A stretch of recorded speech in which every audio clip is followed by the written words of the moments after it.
Hujambo mpendwa mtazamaji wa BG Online TV kote ambako naendelea kupatikana kwa wakati huu. Matumaini yangu ni kwamba wewe ni muheri wa afya popote pale ambako naendelea kututegea sikio na kututazama kwa sasa. Na kukaribisha kwa moyo mkunjufu kufuata habari zetu kwa siku ya leo. Miongoni mwa habari ambazo tumekuandalia kwa leo, tutaanza na zile za uko Mulima. Hali ya wasiwasi imeweza kutanda kwa muda ndani ya kijiji cha Mulima usultani wa Bashilo cha baada milio ya risasi iliyosikika kati ya jeshi la taifa FARDC zidi ya wale wa Burundi, ikiwa EAC siku ya kwanza ya wiki tunayo ya tarehe 26 Mei 2025. Shirika la raia eneo hilo lataja kupongeza viongozi walioingilia kati. Tuangazie pia na habari zingine za huko Uvira. Ni kwamba baadhi ya vuguvugu na mashirika ya kirahia yanasema kukerwa na tabia wakuu viongozi wa jimbo, magavana ambao wanakuwa na zoezi ya kuja kushinda Uvira na tena kurudi Burundi. Baadhi ya miundo hiyo inatishia kuchukua hatua kadhaa za kikatiba wendapo viongozi hawatorekebisha juu ya swala hilo. Tutakuwa na habari zingine zisemazo kuwa Rais wa zamani wa nchi ya Jamhuri ya Kidemokrasia ya Kongo Joseph Kabila Kabange ameeleza siku ya pili hii ya tarehe 27 Mei 2025 mpango rasmi wa ziara yake mjini Goma, ambako walikuwa wake wa kwanza wamekuwa viongozi wa muungano wa AFC M23 pamoja na wale wa kanisa mbalimbali. Mpendwa mtazamaji na msikilizaji, kuna hayo na mengine mengi, naomba tuambatane mwanzo hadi tamati ili ujue mengi zaidi. Naam, kama bado kusubscribe kwenye chaneli hii mpendwa mtazamaji na msikilizaji, basi na kusihi ufanye hivyo ili usiwe unachelewa kupata yale ambayo yanaendelea kujiri kote ulimwenguni.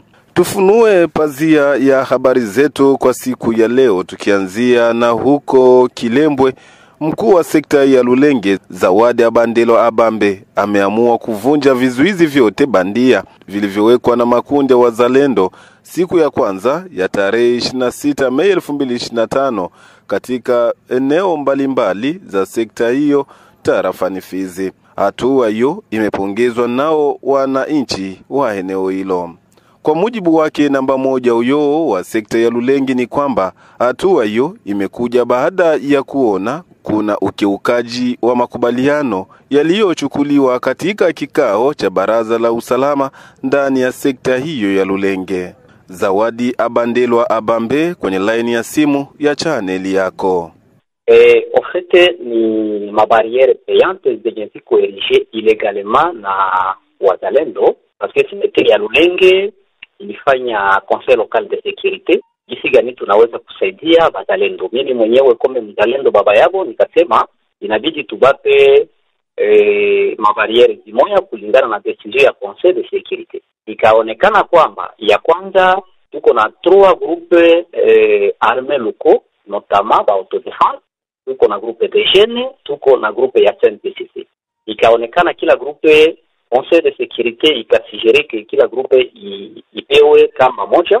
Autodéfense tukabapa Kumabunga, CNPCC tukabapa Tuboye na groupe de jeunes tukabapa Mayele. Alors le contraire, mimi wakati inakuja kutana kila groupe inaerige barriere ingine moya ilegalement na decision ya conseil de sécurité.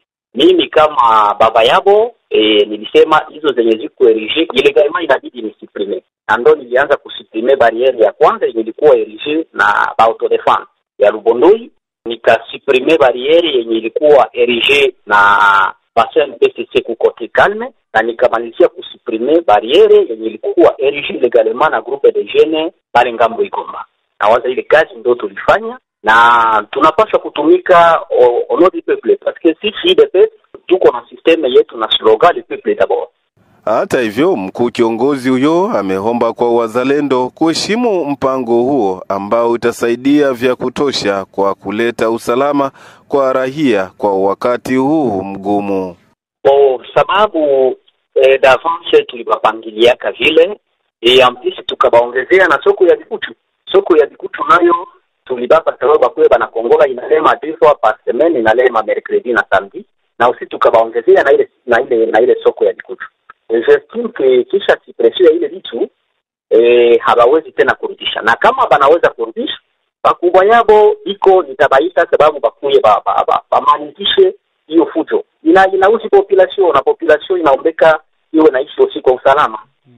Ukweli ni kwamba haikuwa tena ina renforcer sécurité parce que pour le moment secteur ya Lulenge au point de vue sécurité ya maadui wenye tunajua maadui wa Kongo ni mumwaye plateau et surtout mu groupement ya Batimunyaka Side. Mais pour le moment magroupement ine hizo za hapo chini hakuna sécurité yenye watu wanaweza kusema kwamba ilikuwa na assuré sécurité. Sauf ilikuwa rationner population ya Lulenge. Ya kwanza ninaendelea kushukuru watoto wetu wazalendo sababu kazi kubwa ambao wako wanafanya katika Jamhuri ya Kidemokrasia ya Kongo. Ya pili ni kwa kuandika katika usalama wa eneo ya sekta ya Lulenge. Kwa nini? Sekta ya Lulenge inawajibika raia isitei kuwa na kuheshimisha mikakati ambayo tulikamata Conseil de Sécurité kwa zile zenye tuliwapa, na wasiongeze nyingine tofauti na zile zenye sisi tuliwapa. Hapo tutakuwa tunatembea kwa usalama sababu mimi ni baba wao na mimi ninawapenda sana. Na ndio maana tuliwapa Conseil de Sécurité iliwapa zile bariere 3 na soko ya Bikutu nikawapa sababu matasi zilikuwa zinaingia mule ni secteur ya Lulenge. Mimi kama chef de secteur niliamua usiku wa nina barazi taye chakula nitatoka msoko sababu ni watoto wangu na wanafanya kazi kubwa katika Jamhuri ya Kidemokrasia ya Kongo. Tuangazie habari zetu hizi za siku ya leo na habari za huko Mulima.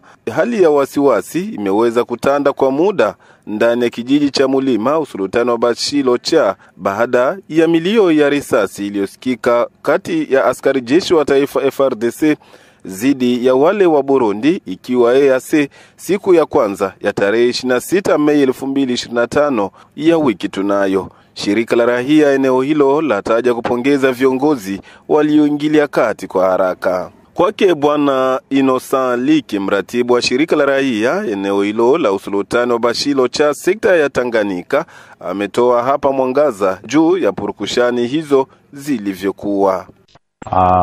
Napenda kufahamisha hali iliyopitika hapo jana mida ya saa 12. Tatizo lilitokea, jeshi la EAC lilikuwa likitoka maeneo za ngambo za Juza na Kiele linajielekeza Kichula. Basi walipofika Mulima walipita mzuri na kufika kuside ya village Mulima kuko village Meta, wanavuka mtoni Meta pale chini kuna bariere ya wa jeshi letu la taifa ambapo wako pale kugarde wanachunga wenzao wanaokimbia na masilaha. Basi wakati walipofika maeneo yale, jeshi la EAC lilisimama na likapanda ndani ya mulima fulani iko pembezoni ya ile fazi. Pamoja na hayo, kiongozi huyo wa shirika la raia ameongeza kuwa kutokuelewana kwa lugha ndiyo ilikuwa sababu mojawapo ya milio hiyo ya risasi kusikika kati ya jeshi la taifa FRDC na jeshi yao kutoka Burundi. Sasa wamoja wawili wakashuka wakati wanataka ingia kwenye village Meta.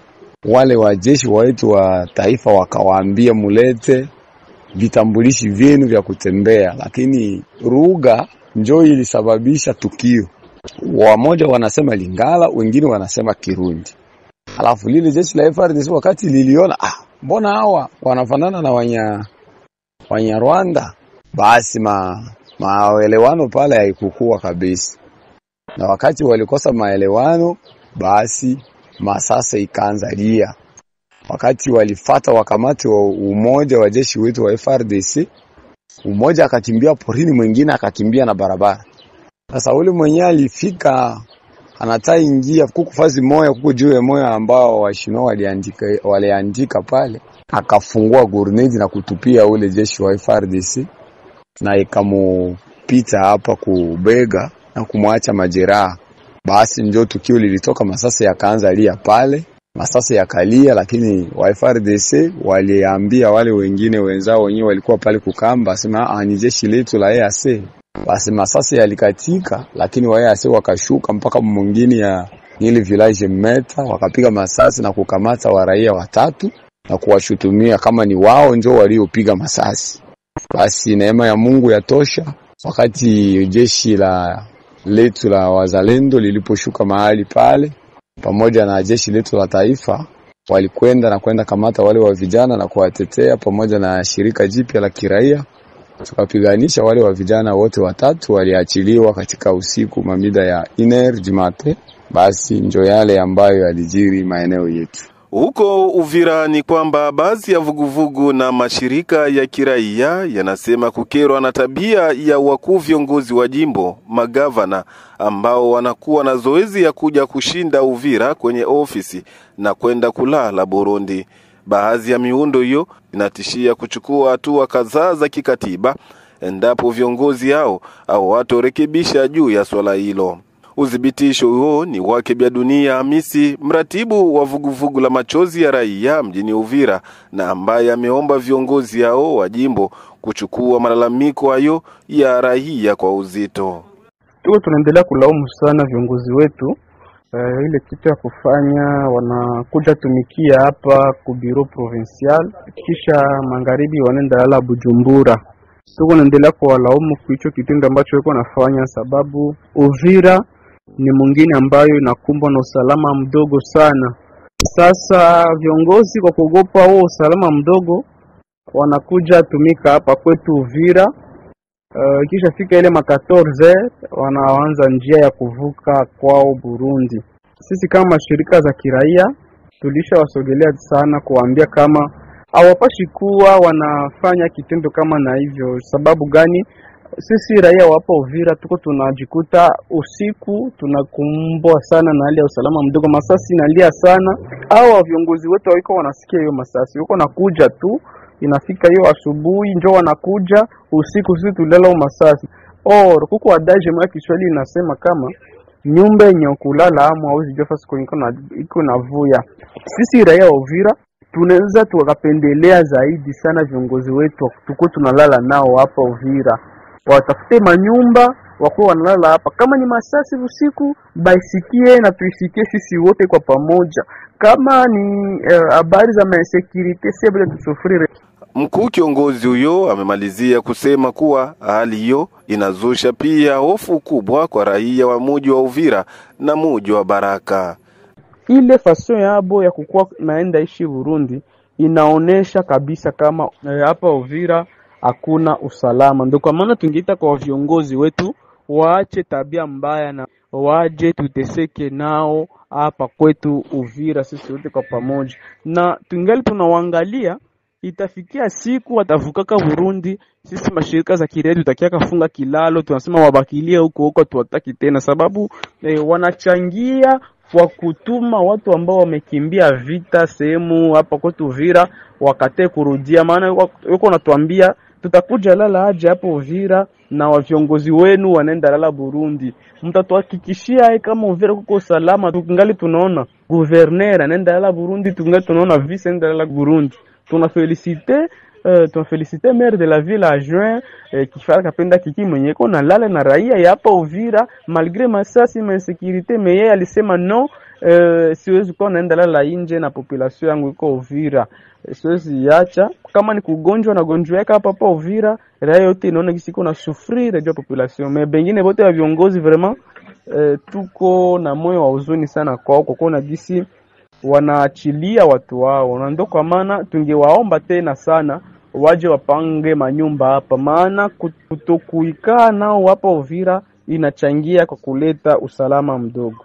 Tuangazie huko Lubero ni kwamba shirika la raia tarafani Lubero limetaja kukemea mauaji yanavyoendeshwa na wanamgambo wanaojifanya kuwa ni wazalendo wa kundi la Nduma Defense of Congo katika vijiji mbalimbali vya sekta ya Bapere tarafani humo. Kiongozi huyo wa shirika la raia katika eneo hilo la Lubero amesema kuwa raia wa eneo hilo waendelea kusumbuliwa na kikundi hicho ambacho kinajiita wazalendo, kikiwa kinaua raia kiolela na manyanyaso mengine ya hali ya juu. Huyu ameomba kwa serikali kuu ya Kinshasa kufuatilia kwa karibu swala hilo ili raia wajikute wanaishi katika amani. Habari hiyo imeweza kuhakikishiwa na ni duru ambazo zimeaminika, kwa sababu yule ambaye ameweza kufariki aliweza kukosekana. Alipokosekana alishikwa na wale wazalendo na wakamuweka kwenye gereza. Familia yake ilipojaribu kuja ili iweze kumchukua, wakasema kwamba ametoka ndani ya gereza endapo na hajafika nyumbani kwake. Lakini leo imeonekana ya kwamba mtu huyo ameweza kufariki. Walikuwa wamevicha hizo duru, na tumeona ya kwamba hii ni kisa kia pili. Kisa kia kwanza waliweza kuua mtu hapo Mfatua, wakamvicha na wakadanganya kwamba ameweza kutoka gerezani, na leo walikuwa wakisema ya kwamba huyu ambaye walifunga huko Bandulu ameondoka, na leo wamemuona ameweza kufariki. Unajua ya kwamba sisi tangu zamani tumeweza kuonesha serikali na viongozi ya kwamba wazalendo ambao wanakaa Mfatua, wanakaa Bandulu si wazalendo wazuri, kwa sababu wanalenga kuua watu. Hiyo vitu vya kitu kama kuua yule taksimeni ambaye alifariki, mwingine yule amefariki. Viongozi tunapowaita wanafunga masikio. Nini wanaficha na nini wanasema ya kwamba hawawezi ondosha wazalendo? Nini wanayo pamoja na wazalendo? Ndio maana sisi tunaona ya kwamba tumechoka. Sherti raia iweze kujilibere, iweze kuangalia namna gani wazalendo hao waweze kutoka, kwa sababu tutamalizika. Watu wamefariki wawili, sasa wakienda kufanya utafiti kuna wengi ambao wameweza kuzikwa pasipo kujua. Tukamilishe habari zetu kwa siku ya leo na habari hizi za huko Goma. Rais wa zamani wa nchi ya Jamhuri ya Kidemokrasia ya Kongo, Joseph Kabila Kabange, ameeleza siku ya pili hii ya tarehe 27 Mei 2025 mpango rasmi wa ziara yake mjini Goma, ambako walikuwa wake wa kwanza wamekuwa viongozi wa muungano wa AFC M23 pamoja na wale wa makanisa mbalimbali. Mwenzangu Omari Makelele Ozil amepekua magazeti na hii hapa ni ripoti yake. Mara tu walipowasili Pagoma, makao makuu ya jimbo la Kivu Kaskazini, rais huyo wa zamani pia seneta wa kudumu Joseph Kabila ameanza tayari kuonesha nia yake ya kuanza kazi. Akiwa na washirika wake, alieleza rasmi ajenda ya ziara yake katika eneo hilo la mashariki mwa nchi ya Jamhuri ya Kidemokrasia ya Kongo. Duru za karibu na kinara wa muungano wa pamoja kwa ajili ya Kongo FCC zimesema mpango huo umeanzishwa siku ya pili ya tarehe 27 Mei 2025. Huyu ameanzisha mazungumzo pamoja na tabaka mbalimbali kwa lengo la kupata suluhisho ya kudumu kutokana na hali ya usalama mdogo unaoendelea kuikumba nchi ya Jamhuri ya Kidemokrasia ya Kongo. Tayari nimeanzisha kikao cha maandalizi. Hivi sasa tunataka kuanzisha mpango wetu, yani kupokea viongozi wa M23, mashirika ya kiraia, viongozi wa makanisa, mashirika ya vijana, mashirika ya wamama, wanasheria, waganga, waandishi wa habari na kadhalika. Atawasikia. Yupo katika harakati ya kutafuta suluhisho la kudumu. Anapashwa kusikiliza kila mmoja kile ambacho anafikiri kwa ajili ya hali inayoendelea, alieleza moja kati ya washirika wa Joseph Kabila kwenye gazeti la habari L'Actualité.cd. Katika hotuba yake ya awali, Joseph Kabila alishtumu uongozi mbaya wa utawala wa mrisi wake Felix Tshisekedi, huku akitaja baadhi ya mambo mabaya mkiwemo rushwa, ubadilifu wa mali za umma pamoja na udikteta. Jambo hilo limepelekea maisha kuwa magumu kwa raia pamoja na vijana, mkiwemo kutokupata kazi, kuchelewa kwa mishahara ya wafanyakazi, kushuka kwa hali ya maisha, uhalifu, njaa na kadhalika. Uwepo wa Rais Joseph Kabila katika eneo linalomilikiwa na waasi wa M23 unaendelea kuzusha sintofahamu kwa wakongomani wengi, ukizingatia hali ya sasa katika eneo hilo la mashariki mwa nchi ya Jamhuri ya Kidemokrasia ya Kongo. Kupitia hapo, mtazamaji na msikilizaji wangu, tumefika mwisho wa habari zetu kwa siku ya leo. Tunathamini sana kwa utulivu wako kwa kutufuata mwanzo hadi tamati. Tunakusi kama bado kusubscribe kwenye channel yetu, basi ufanye hivyo. Usisahau mara tena kushare kwa wengine, kulike na kucomment. Tukutanane baadaye panapo majaliwa.